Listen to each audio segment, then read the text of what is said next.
Okay, so this was a gift that I got for Christmas, and I wanted to talk about it. Don't really know much about Harry Clarke as a person, but this is I just saw a style and I had to talk about it. It's just so unique. Um, the patterns on the shirt, you can just see based off of cover alone here how striking his style is and how much detail goes into this. All the different patterns on the clothes and the hair, although it looks kind of like a spaghetti noodle type of hair. That's a part of his style. A little bit like anime um, style.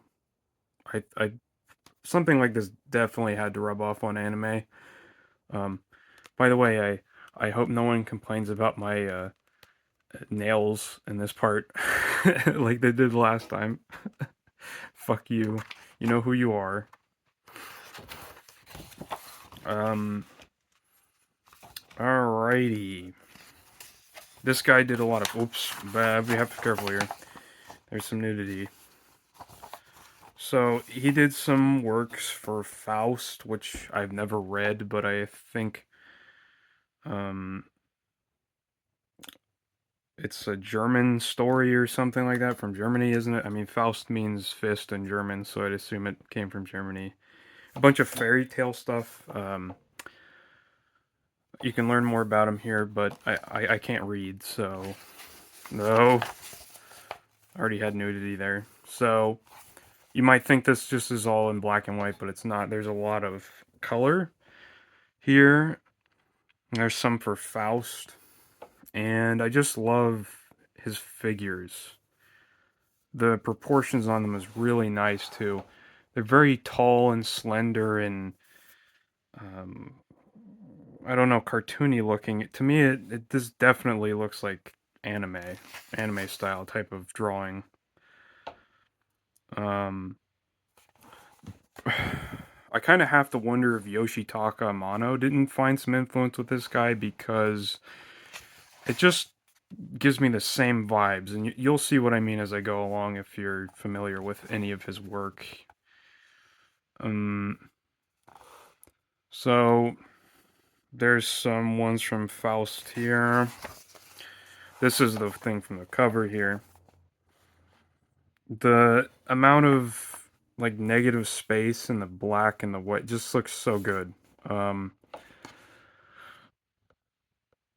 this to me looks like something that could come out today easily. I think I'm familiar with this style because there's a Spanish artist that I follow on Instagram by the name of Hernan something, and he has a style that's very reminiscent to this. So it's kind of cool seeing where he got a lot of that from. By the way, you should follow me on Instagram if you haven't already.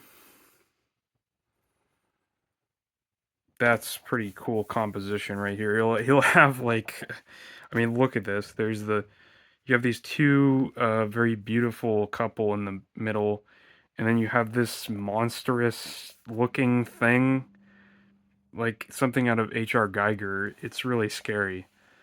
The eyes and stuff going back, it's just surreal and weird.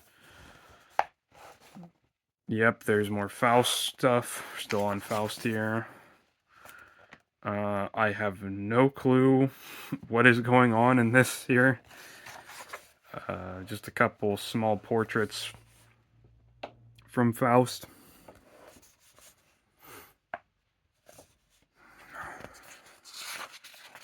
I really like his. Yeah, this looks so good. This right here is fantastic. The dash of green in there very much reminds me of Sin City. Frank Miller always did that thing in the Yellow Bastard where you have black and white, and then you have a little bit of yellow or something like that, and it would just look phenomenal. And it's a green there. And here we go back to color again. Bluebeard. That's nice. Uh, this guy covered a lot of fairy tales. This is where he was interested in, and his style just suits them so well. There's a bit of creepiness and a lot of surreal beauty too. these works. Sleeping Beauty. I have a feeling that it's messed up. Like, look at the dress here, you know. So many patterns and stuff like that. I imagine there's some duotone sheets nowadays that could replicate patterns like that. But back then, this was, I mean, gee whiz. All that by hand. Here's something that just looks, this is really cool.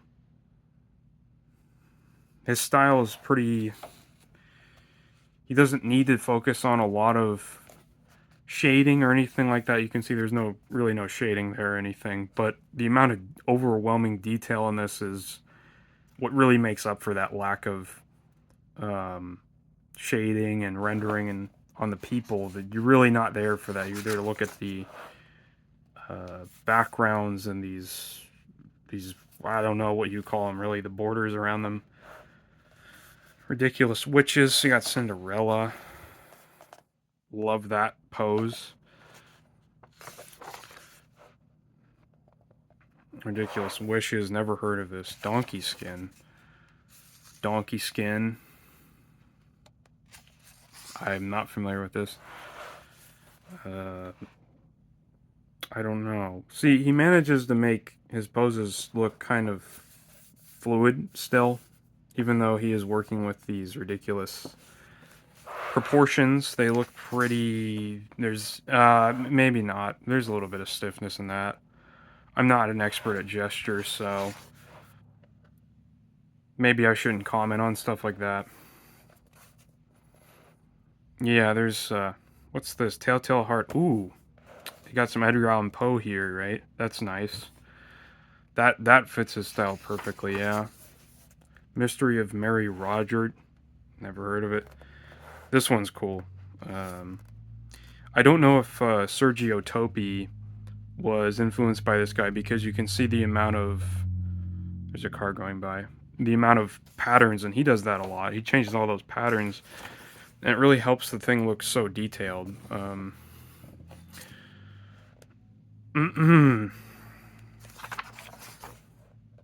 I was actually surprised by the quality of this book, because I don't know, I wasn't sure, because the front cover here you can see looks kind of cheap and bland, but the prints and stuff on this are pretty good. The quality of it's really nice.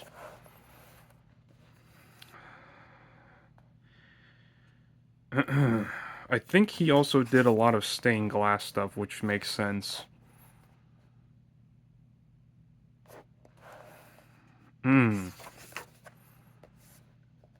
This is another really creepy looking thing. I'm not really sure. Never heard of Murderers in Rue Morgue. The Fall of the House of Usher. Oh, there's more Edgar Allan Poe there. That's nice. That's the one where you had all the rooms different colors or something like that, right? That's pretty neat. William Wilson. This is a really cool pose. Love this pose here. A lot of power behind that pose. Pit and the Pendulum. Not familiar with that one. More of that. This is really nice. The way he conveys the form by having it wrapped around his body like that's pretty good. You can see he does like a bunch of dots there as to represent some of the anatomy parts, which doesn't seem like it was his biggest interest in mind when it came to getting these right. It was more the I guess the feeling and the vibe of it seemed to be more interesting. There's another one from Telltale Heart. I just cut myself off.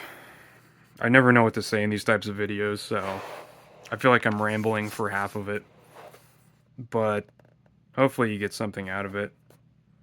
Oblong Box, Premature Burial. That one's creepy. See, he had a mix of creepy and beauty.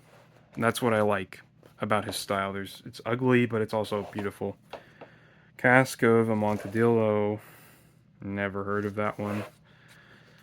Here's some smaller ones. This looks like something out of John Carpenter's The Thing. That's horrifying. This shows really the stark contrast in his different types of art here. You have this death metal looking album art here, or a tattoo. That would make a sick tattoo. The skull fading into that black, I don't know, sun or something in the back. You get these eyes on there, and yeah, that looks pretty creepy. Looks like something that H.P. Lovecraft came up with. And then you just have this nice scenery and this person walking. I guess, you know, spending that much time in Ireland would cook anyone's brain. I probably want to make stuff like this. Some nice, pretty colors here. Wow, love the way he does that sea there. The ship's cool. Looks, this just looks like Final Fantasy art to me here, right? I can't be the only one who sees that. Dying Patriot. April. Fiddler of Dooney. Okay. Ballad of the Captains. This looks nice. I love this. The balance between the white and the black, the high contrast. That looks wonderful. The Great Lover. See, this is a Final Fantasy character. Look at that. Don't tell me that is not like the next main character in the Final Fantasy series. If only it was actually that interesting anymore. This is cool. This is a little monk here. I love the way that that just transitions from black to a bunch of... seems he did some hatching with white. Some sort of white thing. Not really sure. Star Talker. This is cool. Very... Oh, woo. Look at that. Look at that thing. Not really sure. This looks more like the stained glass stuff. The print quality on this is a little weird. Also, this book smells odd. But it's nice. It's smelling odd for a book that's so odd. Let me fix my camera here. I almost fell off. Yeah, you get a lot of that stuff. Nothing here really sticks out to me. I don't know if it's the print quality, but I don't really care for some of those. The Old House. I love the way he does eyes. He really gets the emotion in the faces too, right? The expressions on these characters looks really good.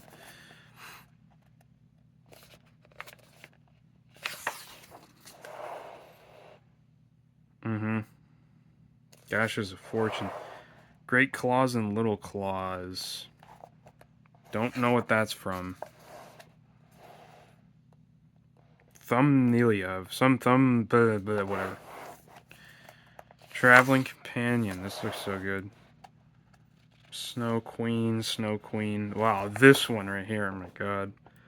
My eyes would be falling off if I had to draw something that detailed. Look at that. Gee whiz. Nightingale. Just has a gothic kind of look to it. I love it. It's just so different from everything else I've seen.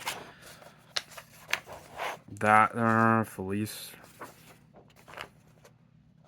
Woo.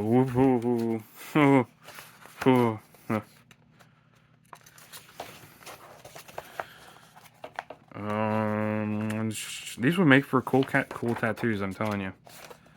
This looks like Nosferatu. It's not, though.